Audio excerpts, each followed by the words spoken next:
국회가 조국 블랙홀에 빠져서 허우적대고 있습니다. 황교안 자유한국당 대표가 삭발 투쟁에 들어간 한편 김문수 전 경기지사가 오늘 청와대 앞에서 삭발식을 진행했습니다. 오늘부터 시작되는 정기국회는 벌써부터 파행 조짐입니다. 복잡한 정치권 상황 들여다보겠습니다. 정치부 최병호 기자 나왔습니다. 자, 최 기자, 자유한국당 황교안 대표 어제 삭발 이 얘기부터 좀 해보죠. 정치권 반응은 지금 어떻게 나오고 있습니까? 네, 어제 황교안 대표는 오후 5시에 청와대 분수대 앞에서 삭발식을 열었습니다. 예. 삭발식 이름은 문재인 정권의 헌정 유린 중단과 조국 파면 촉구 삭발 투쟁이었는데요. 소속 의원들과 지지자들이 자리를 함께했습니다.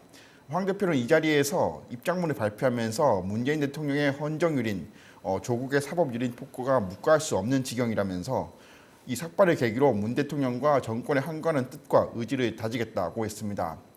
이에 대해서 더불어민주당은 황 대표의 삭발은 정쟁을 위한 것으로밖에 이해되지 않는다면서 삭발로 분열과 혼란을 일으킬 게 아니라 민생과 경제를 챙겨야 할 시점이라고 얘기했습니다.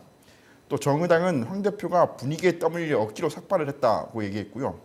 황 대표가 단마진을 이유로 병역 면제를 받은 것을 꼬집어서 이왕 머리를 깎은 김에 군입대 선언을 해라고 얘기했습니다. 반면 홍준표 자유한국당 대표는 전 자유한국당 대표죠. 대표는 페이스북에서 황 대표의 삭발 투쟁을 적극 지지한다면서 야당 깔보면 어떻게 된다는 걸 꼭 보여달라고 응원했습니다. 예. 자유한국당 자기 식구들 외에는 대체적으로 조롱하는 그런 반응이었군요. 네.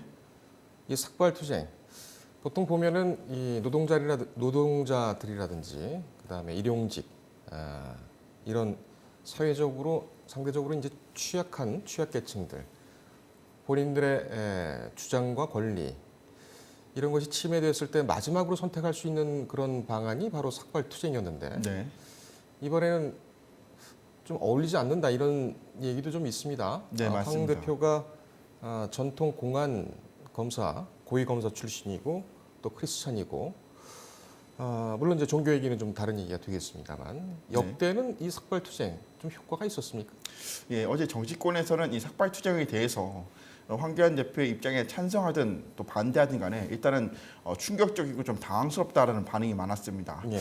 앞에서 말씀해 주신 것처럼 이 황 대표가 걸어온 그 이력이 정통 검사 출신의 법무부 장관과 국무총리를 했던 약간 심사적이고 엄격한 그런 이미지가 있었는데 정치인으로 변신하자마자 삭발 투쟁을 한 것에 대해서 좀 놀랍다는 반응이었고요. 예. 또 역사적으로 삭발 투쟁의 그 배경을 보면 과거 구한 말에 일본의 단발령에 저항해서 그 선비들이 저항했던 그런 정시에서 비롯된 것입니다. 그만큼 비장하고 어떤 결기가 느껴지는 것인데요. 예. 그것을 자유한국당이 지금 이런 계기로 삭발식을 했다는 것에 대해서 좀 부정적인 얘기도 있었습니다. 예.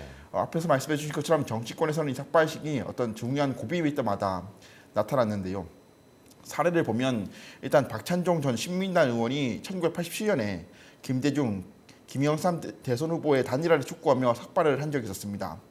또 2004년엔 서른 당시 열린우리당 의원이 노무현 대통령 탄핵 처리를 요구하며 삭발을 했고요. 예. 18대 국회에서는 통합진보당 소속 김재현, 이상기 의원이 정부의 통진당 해상심판 청구에 반대하며 단체 삭발을 하기도 했습니다. 또 올해는 지난 4월이었죠. 한국당의 박택줄 의원이 사법개혁 패스트트랙에 반대하면서 삭발을 했고요. 이번 조국 장관 임명에 관해선 무소속의 이현주, 또 한국당 박인숙 의원이 먼저 삭발을 했고 황교안 대표는 세 번째로 삭발을 했습니다. 예. 삭발 투쟁의 정치적 효과도 있었겠지만은 무엇보다도 이슈를 선점하고 여론을 환기하는 목적이 강한 것으로 보입니다. 이번 조국 장관 임명 전국의 삭발만 해도 이현주 의원이 삭발을 처음 시작하면서 범 여권에서 조국 장관 퇴진에 대한 공론화가 형성된 것이 사실입니다. 지금 이현주, 박인숙, 황교안 그리고 김문수 다음 또 예정된 사람이 있습니까? 현재까지는 아직은 없습니다. 예. 지금 저 화면을 보면은 그 여성분이 머리를 깎아주는 걸로 되어 있는데 네. 누굽니까? 예, 그 신원은 확인되지 않았는데 아마 한국당에서 어떤 미용을 하시는 지인을 섭외한 것으로 보입니다. 예, 알겠습니다. 가격은 치렀겠죠? 예, 알겠습니다. 한국당이 상당히 좀 다급한 그런 분위기인 것 같습니다. 네. 지지율도 20% 아래에서 박스권에서 움직이지 않고 네. 황 장관 같은 경우에는 뭐 마지막 수를 던졌다 이렇게도 볼 수가 있겠어요. 지금 네. 한국당 분위기는 어떻습니까? 네, 지금 한국당은 7월 이후로 지지율이 20% 박스권에 갇혀 있습니다. 또 앞서 지난 한 달간 벌어졌던 조국 장관의 그 인사청문회 과정에서도 결정적 한방을 제시하지 못하면서 임명을 막지 못했는데요. 예. 그래서 지금 보수층 내부에서도 한국당 지도부에 대한 책임론이 지금 벌어지고 있고 이대로 가다가는 내년 총선이 어려운 것 아니냐라는 얘기까지 나오고 있습니다. 예. 문제는 실제로 진짜 내년 총선에서 한국당이 패하게 된다면 야권의 유력 대선 주자로 꼽혔던 황교안 대표의 입지마저 흔들릴 수 있다는 것인데요. 그래서 어제 황교안 대표의 삭발은 개인적으로 결의를 다지는 부분도 있지만 한국당의 그런 불리한 그 정세를 좀 전환시키면서 예. 여론을 환기하는 목적이 강한 것으로 보입니다. 예. 지금 상황에서는 반조국 연대 이것을 통해서 보수들을 통합하겠다. 네, 큰 그림은 이제 그런 것 같은데 네 맞습니다. 한국당이 계속 이슈를 주도할 수 있느냐? 네, 이것이 향후 정계 개편과도 또 연결이 되죠. 예 맞습니다. 사실 이번 조국 장관 인사청문회에서 가장 문제로 나왔던 것이 그 여당이 조국 장관 임명을 강행하는 데 반해서 야당은 이합 집산을 하고 있어서 힘이 모아지지 않았다라는 지적이 많았거든요. 문재인 정부의 폭거를 막으려면 야당이 힘을 결집해야 한다라는 주장이 내부에서 많이 나왔던 것이 사실입니다. 예. 그래서 조국 반대를 기치로 보수 연대가 가능할 수 있다라는 전망이 나오고 있는 상황입니다. 앞서 어제죠, 조국 장관의 고향인 부산에서 한국당과 바른미래당 지역위원장들이 조국 파면 연대를 결성한 것도 바로 이런 이유에서입니다. 물론 현재 바른당 내에서 이견 차이가 워낙 많고 또 화면에서 보시는 것처럼 야권발 정계 개편의 경우의 수가 워낙 다양하기 때문에 과연 이 삭발의 계기로 또 이 조국 장관 임명을 계기로 야권발 정계 개편이 제대로 되겠느냐에 대해서는 좀 회의적인 시각이 많습니다. 예. 당장 바른당만 하더라도 손학규 대표는 조국 장관 퇴진에 대해서 한국당과 연대하지 말아야 한다고 한 반면에 유승민 의원은 가능성을 열어뒀거든요. 예. 이런 것들을 고려해야 하기 때문에 조국 장관 퇴진 여론을 계기로 해서 보수 진영 내 정계 개편에 명분이 생겼다는 점은 분명하지만 어떻게 이것이 진행될 것인지는 조금 더 두고 봐야 할 것 같습니다. 알겠습니다. 조국 장관 문제 뭐 계속 너무 오랫동안 이어지고 있다 이런 걱정이 네. 있습니다. 국민들께서도 피로도가 상당히 좀 깊어지실 텐데 한국당이 이렇게 나온다고 해서 조국 장관 퇴진이 가능하겠습니까? 네, 일단 조국 장관 해임을 내서 명분은 일단 없는 것은 사실입니다. 임명이 된 지 채 한 달이 안 됐고요. 또 물론 가족 문제가 지금 의혹을 받고 있지만 장관 역할을 수행하는 과정에서 큰 흠결은 없었습니다. 그렇기 때문에 과연 해임안을 밀어붙일 수 있을 것이냐에 대해서는 좀 회의적이고요. 이것을 숫자로 계산해 보면 국회에서 해임 건의안을 발의하기 위해서는 국회 전체 의원의 3분의 1 이상이 동의해야 합니다. 예. 일단 해임 건의안 발의는 가능하겠지만 이것을 가결하려면 국회 전체 의원의 과반수가 동의해야 하거든요. 현재 국회 의석수가 297석인데 최소 149석이 필요합니다. 하지만 현재 한국당의 자력으로는 이것이 불가능하고 바른당과의 연대 등이 필요한데 현재 바른당 내에서는 입장이 좀 엇갈리고 있어서 현실적으로는 해임안 가결이 좀 어려울 것으로 보입니다. 예. 정기국회 지금 파행 직전이죠. 네, 그렇습니다. 어떻게 될 것 같습니까? 원래 오늘부터 원내교섭단체 대표 연설이 예정되어 있었는데 한국당에서는 이 교섭단체 대표 연설을 듣기 위해서 조국 장관이 국회로 오는 것을 인정할 수 없다면서 교섭단체 대표 연설 일정을 합의하지 않았습니다.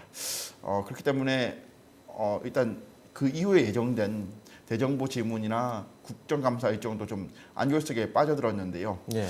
이 문제를 어떻게 좀 해결할지 좀 주목되고 있습니다. 알겠습니다. 조국 장관과 황 대표 삭발 문제는 여기까지 하고 네. 중요한 이슈죠. 일본 무역분쟁 대응위원회 네, 국회 산하에는 지금 어제 첫 회의가 있었죠. 네 맞습니다. 여기는 좀 제대로 진행이 됐습니까? 일단 이 일본 무역분쟁 대응소위원회가 무엇인지 좀 보면요. 이것은 국회 예산결산위원회에 소속되어 있고요. 지난 3일에 처음에 구성됐고 어제 첫 회의를 열었습니다. 정부가 일본 아베 정권의 경제 침략에 대응하기 위해서 2조 원대 예산을 편성한 만큼 국회도 기구를 만들어서 선제적, 초당적 대응을 하자는 취지였습니다. 예. 어제는 일단 산업통상자원부, 과학기술정보통신부, 또 중소벤처기업부가 참석해서 업무 보고를 했는데요. 여기에서 또 여야가 좀 이견을 보였습니다. 일본 경제 침략이 지금 2달째 진행되고 있는 상황에서 정부와 국내 대응이 어떻게 지금 되고 있느냐에 대한 이야기를 하다가 네. 민주당의 심기준 의원은 경제가 대내적으로 굉장히 어렵지만 일본의 경제 침략에 대해서는 애초 우려와 달리 빨리 안정화되는 측면이 있다 이렇게 얘기를 한 겁니다. 예.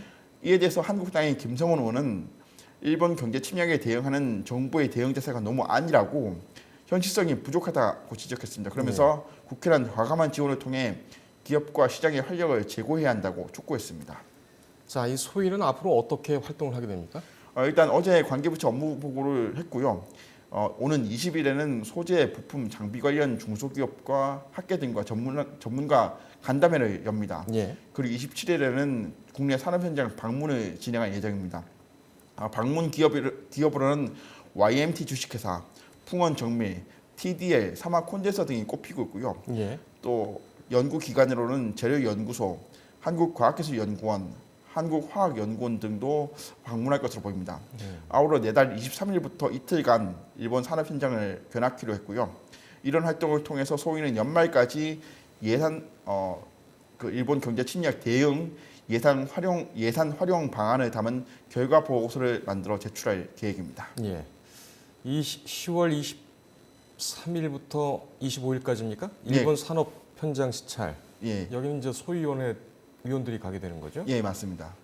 저 때가 국감 일정 아닙니까? 국감 일정은 그 이전에 종료가 됩니다. 종료가 됩니까? 예, 국감 일정 직후에 이제 떠나게 됩니다. 직후에 다 마치고 간다는 얘기죠? 네. 알겠습니다. 소위원회 활동을 좀 기대를 해보겠습니다. 고생했습니다.